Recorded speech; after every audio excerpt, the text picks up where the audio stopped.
Coming up, if Saturday Night Live were really in the comedy business, they'd have a field day with what Kamala Harris was thinking and doing behind that mask.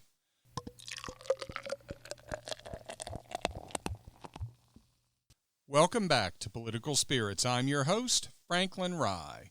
We still stand for the proposition that the left and the right should have a few drinks and talk. Compromise is not a requirement. If those discussions result in us changing or even abandoning our positions, that's fine. If they don't, that's fine too. We just need to talk to each other. In that way, we can unify through speech. And if the discussion becomes a bit heated, at the end of the night, we should still be able to split up the bar tab and be on our way. So what are we going to talk about this week? Well, let's start with a quick discussion of something I noticed recently. As we all know, representatives in the Biden administration make sure to wear masks when they're standing in view of the cameras near Joe Biden when he's speaking. Now, that shouldn't surprise any of us given CDC guidance on mask wearing and the fact that mask wearing has become a bit of a political divide in this country, with the Democrat Party definitely being on the side of wearing masks, even multiple masks, and perhaps even after you've been vaccinated. Presumably, the benefit is, of course, reducing the spread of COVID. One of the annoyances of mask wearing, of course, that many ordinary citizens talk about is the tendency to fog up your glasses. Count me among the many people who find that extremely annoying. But I've noticed something else over the months that people don't really talk about. Wearing masks has prevented us from conveying those subtle human communications that don't come with spoken words or an obvious visible hand gesture. The smile, for example, especially a slight one, without spoken words, no longer serves any purpose because it can't be seen. Think about how many times you've been out and about over the years, perhaps at a grocery store or department store, for example, and you see a little kid acting up and you see a nervous parent trying to calm them down, perhaps concerned that they're imposing on the other shoppers. Having raised 3 kids myself, I understand those challenges and the anxiety that can come when your child misbehaves in public. So I've always been one to just flash a slight smile to convey, I get it, no problem, we've all been there. You wouldn't think a simple little smile could do that, but it can. It used to be part of our communications repertoire, and I miss it. I find myself still using it while wearing a mask in the grocery store, but realizing as I do it that nobody knows I'm smiling. For all I know, if I look in their direction, they might think I'm scowling, conveying exactly the opposite sentiment I intend. There are, of course, lots of other reasons to be happy that we're on our way out of this pandemic and that eventually we'll be rid of the masks, but there's something I noticed recently about mask wearing, and it also involves communication.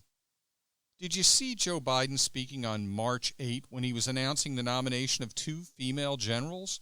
He was using a teleprompter, but he became confused when he tried to thank the Secretary of Defense, former General Lloyd Austin. He seemed to forget the Defense Secretary's name, despite the fact that he referenced the name earlier in his speech, presumably because it appeared on his teleprompter precisely at that time. His exact words during the stumble or memory lapse or momentary loss of awareness, quote, "And I want to thank the former general, I keep calling him general, but the guy who runs the outfit over there," close quote. Just fills you with confidence, doesn't it, having a president who seems to have modeled himself after the sleeping grandpa in The Simpsons. So what does that have to do with mask wearing? Well, I watched that video a second time recently, and you know what caught my eye? Not Joe Biden's fumbling, not how painful it is to watch him struggle to perform the most basic public speaking functions for a president, while relying on a sycophantic press to not only ignore his obvious mental deterioration, but to actually celebrate his most rudimentary reading of a teleprompter without collapsing in a puddle of drool as the 21st century equivalent of the Gettysburg Address. I didn't focus on that because it's become the norm whenever President Biden speaks. What I focused on when I watched it that second time was Kamala Harris, who was standing to his right. Did you see her? She was standing there wearing a mask which covered her face, except, of course, her eyes and forehead. Her mouth and the lower part of her nose were fully covered. Did you watch her eye movement? Did you watch her head movement? When Biden starts to fumble, her eyes dart left and her head turns left, perhaps looking over at staff. Then she looks down, then to the right, away from the president. Is she mouthing, "Oh crap, not again," or some other expression of disbelief that the man sitting in the Oval Office is someone who not a single one of us would ever pick as our partner in Trivial Pursuit, and who'd make Wolf Blitzer's performance on Celebrity Jeopardy look like the return of Ken Jennings? If Saturday Night Live were really in the comedy business, they'd have a field day with what Kamala Harris was thinking and doing behind that mask. Think about it. If SNL was willing to wield biting humor on both sides of the political fence, you'd see a recreation of that speech, but with a voiceover for the thoughts running through Kamala Harris's head.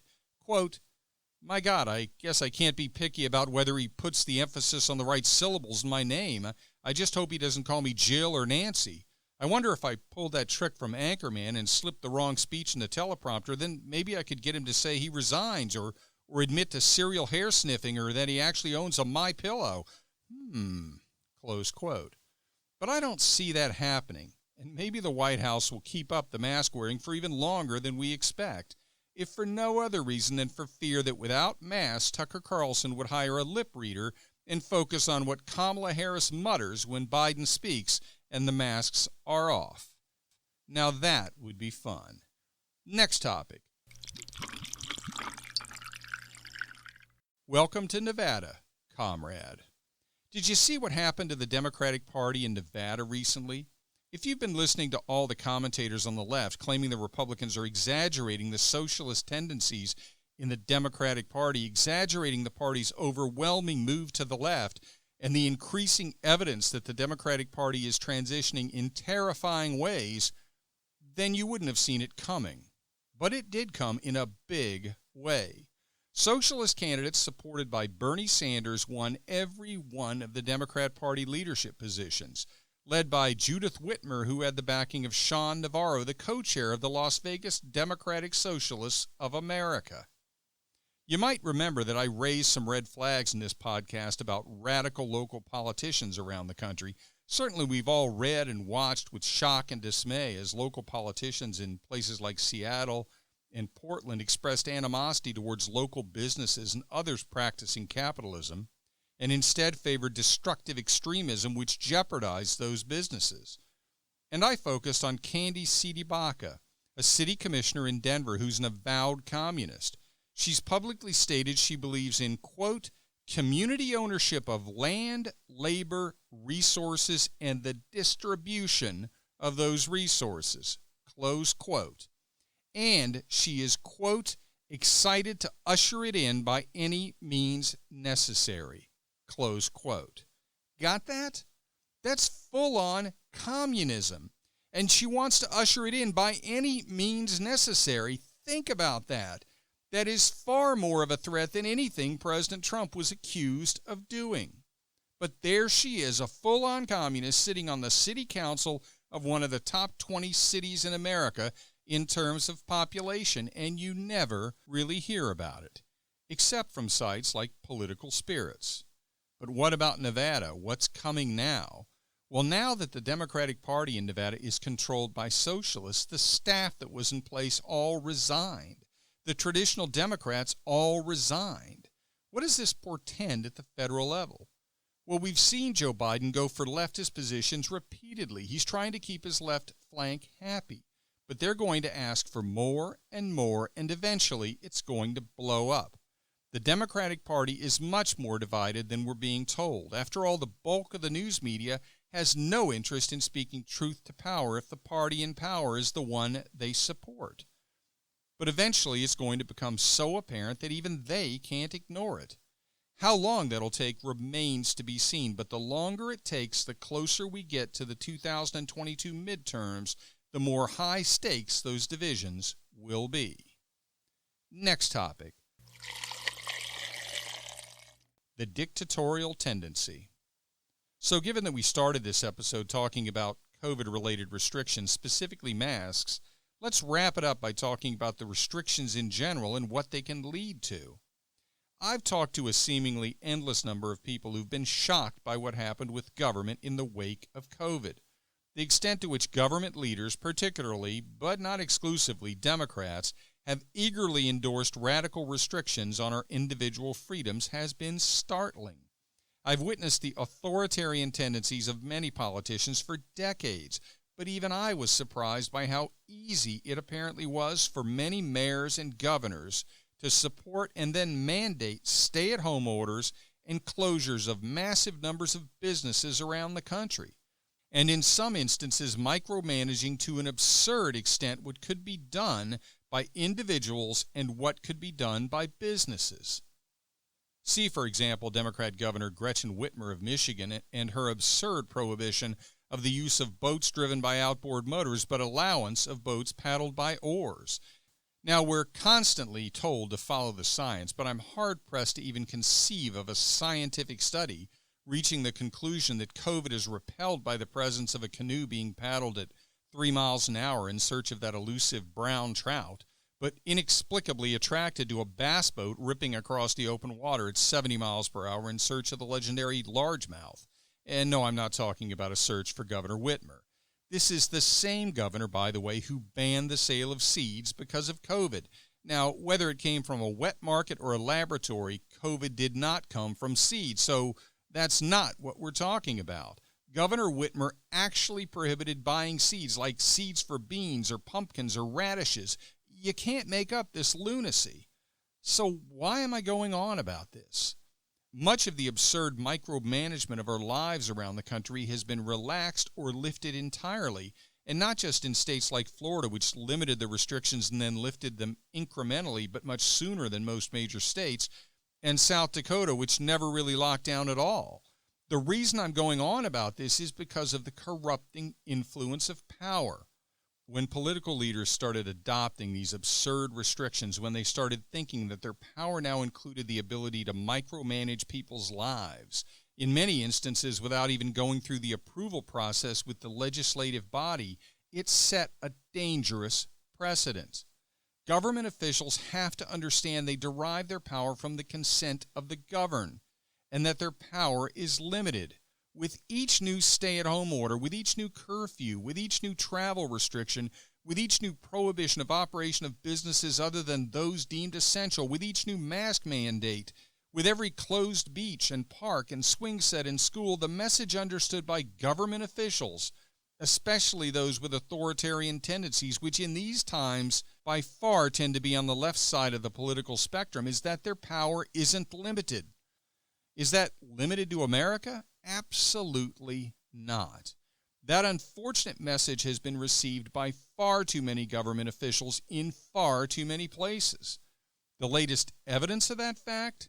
Check this out. In response to a spike in murders of women in Scotland, a frontbencher member of the Scottish National Party, a frontbencher refers to a member of leadership in Parliament, has suggested that an option to be considered is subjecting all men in specific areas to a 6 p.m. curfew. You heard that right. She suggested a 6 p.m. curfew for all men should be considered because of a spike in murders of women by men. This is the kind of insane proposal you get when you combine the ridiculous tendency of far too many modern politicians to divide up the electorate based on immutable characteristics like race and gender with the terrifying expansion of government power in response to COVID. And if you're listening and you don't find yourself shocked and disgusted by this proposal, think about this. What if the criminal activity in question, in this case murders, was being committed in disproportionate numbers by specific demographic groups, such as races or religions, and the proposal was to adopt a curfew aimed at those specific races or those specific religions? I would hope and pray that we would all find that proposal to be absolutely unacceptable, beyond the pale, and disgusting. Now think about the fact that members of parliamentary leadership in Scotland were willing to float the same idea as appropriate for consideration, but with the restriction being limited by gender, rather than race or religion, but applied to all members of a specific gender, males, in the area. Think about the fact that that suggestion was made. Now think about anybody who's ever said that people expressing concerns about the expansion of government power in response to COVID were overreacting. No, our concerns were well-founded. But if you're concerned I won't be back next week, your concerns are decidedly not well-founded. I'll be releasing another episode of Political Spirits next week, as always. Please be sure to listen and tell your friends to do so as well, and like the podcast on Facebook at Political Spirits, and follow me and the podcast on Twitter at Franklin Rye. And remember, all episodes are now on YouTube as well, and the YouTube channel is named Political Spirits Network. If you're watching on YouTube, be sure to like and subscribe and hit the notification bell, and select all after you hit the bell. This is Franklin Rye. Thank you for listening.